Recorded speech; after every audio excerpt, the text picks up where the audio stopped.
Good morning everyone, welcome back to another session. So in our last session we discussed about different electronic transitions possible in the case of various molecules and how to predict the most probable transition in some of the cases also we have seen. And today I am going to discuss about the main principle involved in the case of UV visible spectroscopy. Okay, so let us start. The main principle involved in the UV spectroscopy actually B-Lambert's law. So that is actually mainly, so the main principle involved in the case of UV visible spectroscopy actually B-Lambert's law. So in this case what is happening means, so this is actually our unknown sample, either liquid in nature or solid in nature. So this is unknown sample. So toward this sample we are sending actually UV or visible radiation, and this is the cell, that means the sample containing folder. This is actually called cell. So this is the length of the cell. This is the length of the cell. So this sample, this cell contains actually our required sample. So if you are sending UV visible radiation with 100% intensity, the initial intensity actually defined as I0 value. I0 means initial intensity before and this entire intensity actually enters into the absorbing medium in this manner. After that, depending on the type of compound we have a different types of absorption values, because we know that N2 pi star requires different wavelength, pi to pi star requires another wavelength, or sigma to sigma star requires another wavelength. But we are sending actually from 200 nanometers to up to 760 nanometers, like this. So we are sending different wavelengths. We are sending actually range of wavelength 200 to 760 nanometers. So but in this molecule, depending upon the nature of the molecule, we have a different electronic transitions like N2 pi star or pi to pi star or sigma to pi star or sigma star, like that only. So that means among this entire range, among this range of wavelengths, some of the radiations are actually absorbed by the molecule. Yes or no? Some of the radiation actually absorbed by the molecule, and the remaining wavelengths actually coming outside. So for example, let us assume that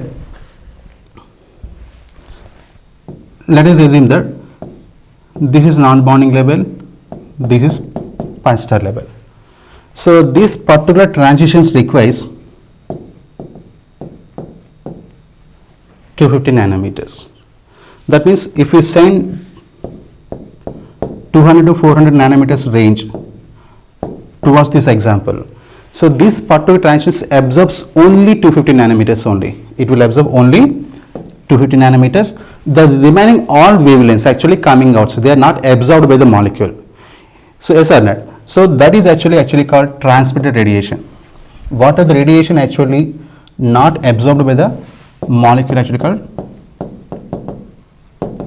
transmitted radiation, and the amount of energy absorbed by the molecule, that is actually called absorbed radiation.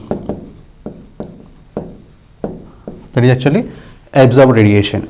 That means whenever if you are sending electromagnetic radiation from ultraviolet region to the visible region towards the unknown molecule, depending on the nature of the molecule, different electronic transitions will absorb different wavelengths, and the remaining energy actually coming outside. So what are the radiation coming outside? That is actually called transmitted radiation. And what are the amount of radiation absorbed with the molecule? That is actually called absorbed radiation. And this I0 actually called incident radiation. This is actually incident radiation. This is actually incident radiation. So incident radiation always actually having 100% intensity, that is actually represented by I0 value. I means intensity, I0 means initial intensity, that is always maximum. But after once if we send this radiation toward the unknown molecule, among this 100% intensity, some amount of radiation actually absorbed by this unknown compound. Let us say there is absorption of 20% of intensity. Then what about the remaining radiation? 80% of radiation actually coming outside. So initially let us assume that we are sending actually 100% radiation toward the unknown molecule. Among this 100%, 20% radiation actually absorbed by the molecule. The remaining radiation actually coming outside, that is actually having intensity maximum 80% only. So that's the reason you can see here we can see dark yellow color, but here we have a pale yellow color like this. That means intensity decreasing, mainly because of the absorption process. So like this, always there is a absorption process and there is a transparence process also. So the main principle involved in the UV spectroscopy actually Beer-Lambert's law. So these Beer-Lamberts are trying to predict what is the relation between the absorbed radiation and concentration of the unknown sample. So basically, so we have an unknown compound. So that unknown compound, depending on the concentration, how much amount of radiation absorbed. So that relation actually important in the case of UV visual spectroscopy. The relation between the amount of radiation absorbed versus corresponding concentration of the unknown sample.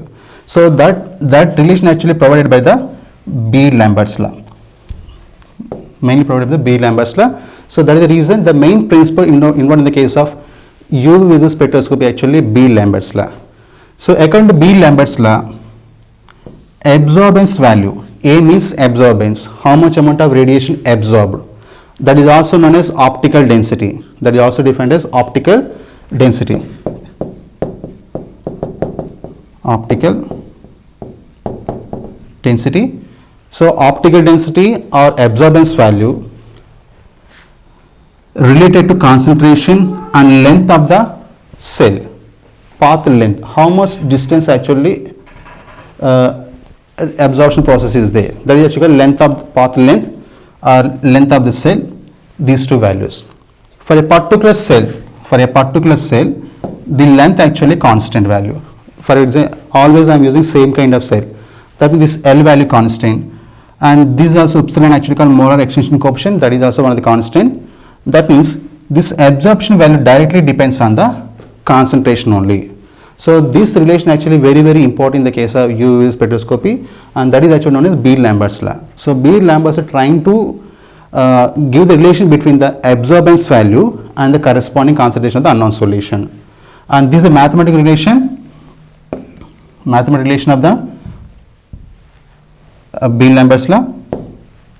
So A means absorbance value directly proportional to concentration of the unknown solution. So that is the main reason. So but we have to understand what is Beer-Lambert's law clearly, and how to derive this equation. That is actually very important thing. So in this equation, A is defined as log I by I naught. This is a log I by I naught, where I naught actually called intensity of the incident radiation, and I is the intensity of the transmitted radiation. And L, small l. The small l means that is actually path length or length of the cell, and A means absorbance, how much amount of radiation absorbed, and here we have one constant that is actually called molar absorption coefficient or molar extinction coefficient. So this is the mathematical relation. Now we have to see what is Beer-Lambert's law, what is the statement of Beer-Lambert's law, and then how to derive this equation. So all these things are actually important. So Beer-Lambert's law actually it is not a single statement, it is actually combination of two different statements. So it is actually combination of Beer's law and Lambert's law. So Beer-Lambert's law actually combination of two different statements. One is actually Beer's law statement and the second actually Lambert's law statement. So we will see one by one. So first we will see what is Beer's law. So you can see here, when a beam of monochromatic light, so we will discuss what is monochromatic light in the later session. So monochromatic light nothing but actually single unidirectional light. So generally light can travel in different directions, yes or not. So this is the source of light, it can travel any direction irrespective of the any direction. But monochromatic light means it is actually going in only one direction only, unidirectional. Mono means uni. Monochromatic light always having same wavelength. When a beam of monochromatic light enters into the diluted solution, so that means we have to convert our sample into one of the diluted solution by dissolving suitable solvent. So once we have a solution of our unknown sample. So whenever this monochromatic light, either UV light or visible light, enters into the diluted solution, the absorbance is directly proportional to the corresponding absorbance value, directly proportional to concentration of the solution, and that is actually, that means absorbance value directly proportional to C value. So this is the mathematical relation. A is equal to log I by I naught and some K constant into C, absorb concentration value. So here you can see from first picture to the last one, what is the color intensity gradually increasing. This is a pale color, pale pink color, and this color gradually increases in this manner. Why? Because the first sample contains only 1 ml of solution, 1 ml of KMnO4 solution. So this actually contains 2 ml of solution compound, 3 ml compound, 4 ml compound, 5 ml, 6 ml, 7 ml, 8 ml, 10 ml. So that means gradually the amount of compound actually increases from first sample to the last sample. So the amount increases means automatically concentration increases. So that means from first sample to last sample, in this case, gradually there is increase in concentration. Like this, if the concentration gradually increases in this manner, the corresponding absorbance value also increases. That is actually B statement. When a monochromatic light, single colored light or single wavelength light, if enters into the any diluted solution, the absorption value of the corresponding solution depends on the concentration of the corresponding solution only. So that is actually B statement. A is directly proportional to concentration. So this is the B statement. Okay. So in this equation, A means absorbance, I naught means intensity of the incident radiation, I means intensity of the transmitted radiation, and C means concentration of the corresponding unknown solution, and K actually called one of the proportionality constant. So let us see the second statement. So this is actually Lambert statement. So this is a little bit difficult to understand, but I will try to explain properly. When a beam of monochromatic light, that means again we are sending monochromatic light, unidirectional light, passes through a homogeneous absorbing medium. So what is the meaning of homogeneous absorbing medium? Here you can see. If you see this solution, it is very clear solution. There is no turbidity in that case. Yes or not? It is very it is a colored solution, but that is actually single colored solution. There is no any other compound. Very clear. That means compound completely soluble. There is no solubility problem. So like this, if you have a homogeneous solution like this, homogeneous absorbing medium, whenever a beam of monochromatic light passes through a homogeneous absorbing medium, the rate of decrease of intensity of incident light with thickness of the absorbing medium. This statement actually very important. So first thing, actually the rate of decrease. So decrease always we have to represent it by negative sign. Let us say minus. Minus indicates the decrease in intensity, but here we are actually seeing the rate. Rate means with respect to some particular parameter. So in this case, what is the parameter means? With respect to thickness.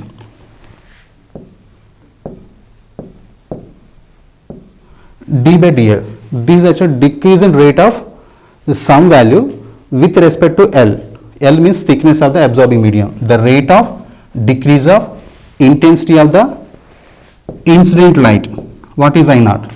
I naught actually incident. The intensity of the incident light decreases with respect to thickness.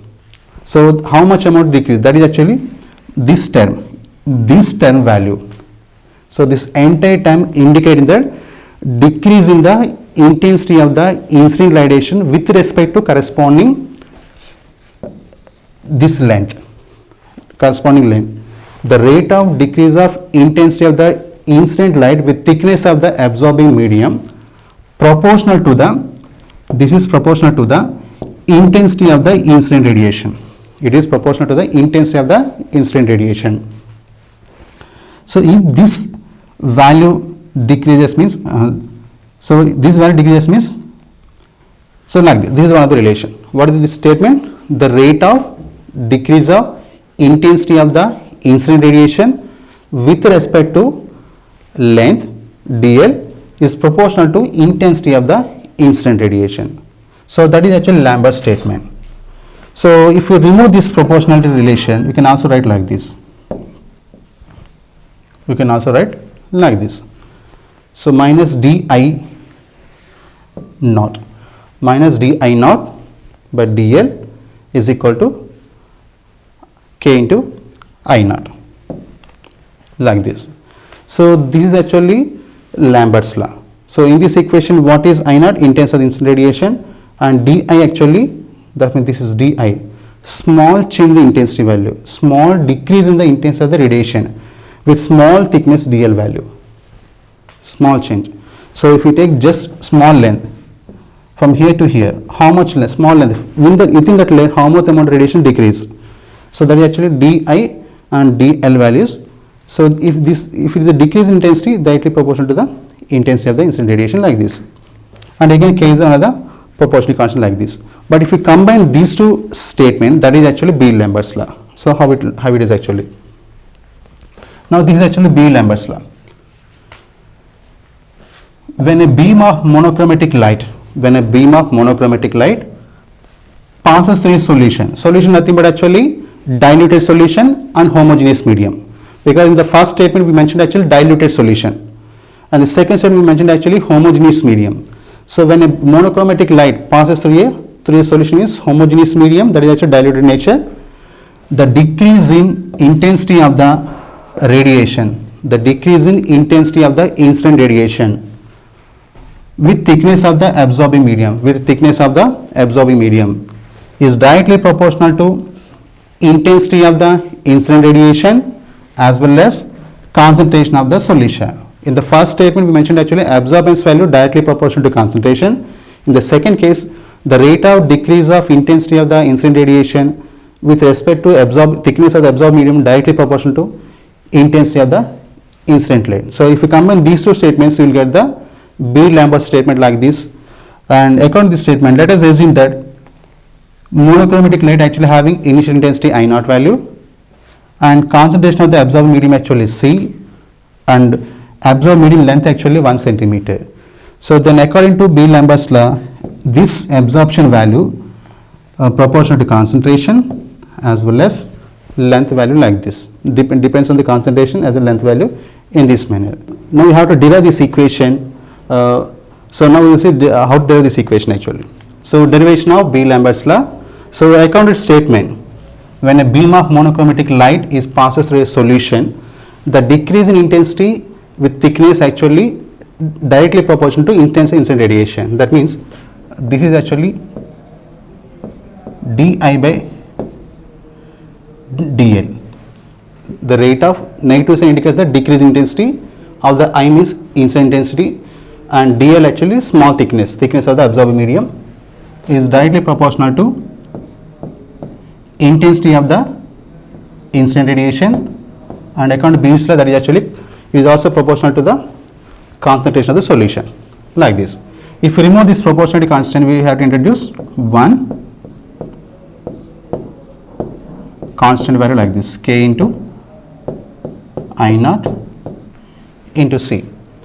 So just transfer this dl term here and I naught term here, like this. Like this, what will happen?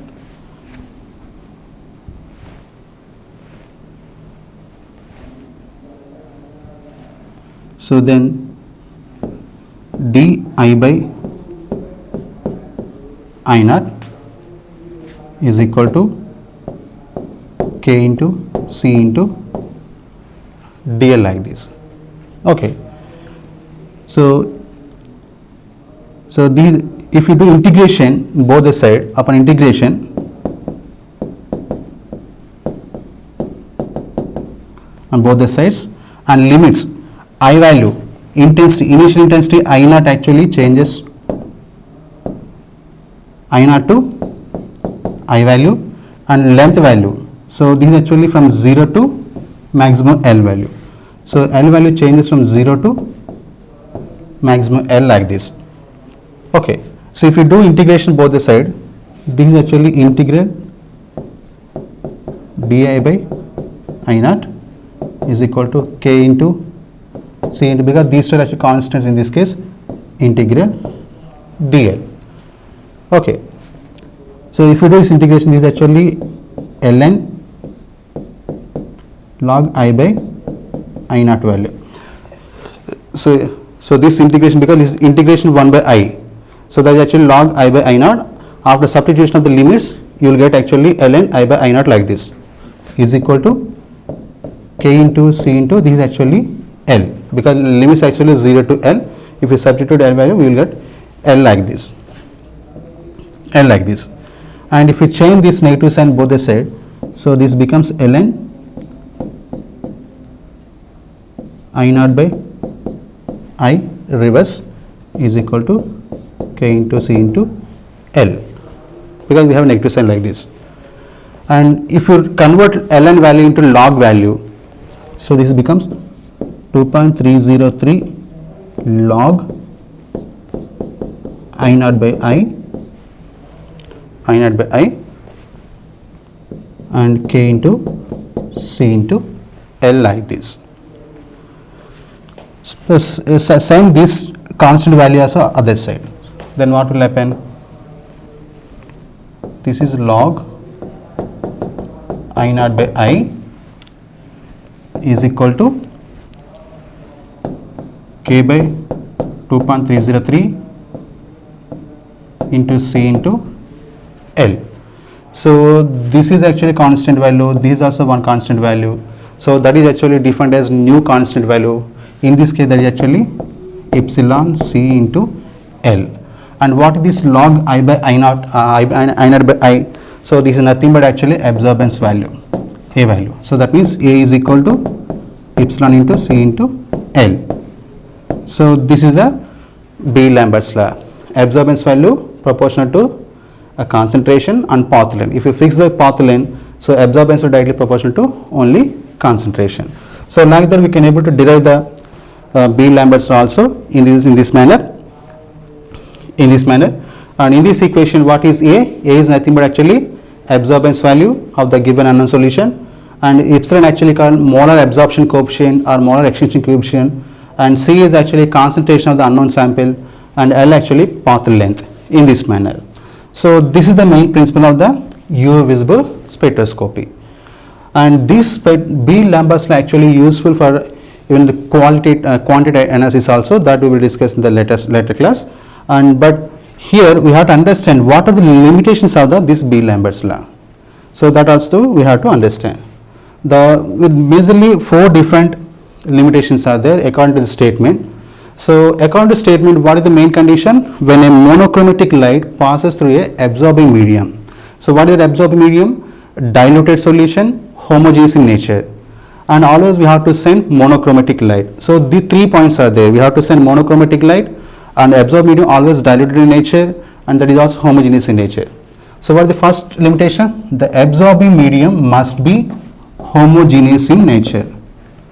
So that is the first important point. So always we have to make homogeneous solutions in this manner only. So that is the first limitation. If we have any inhomogeneous solutions, that means insoluble solutions, we may not get proper absorption value. So that is the problem.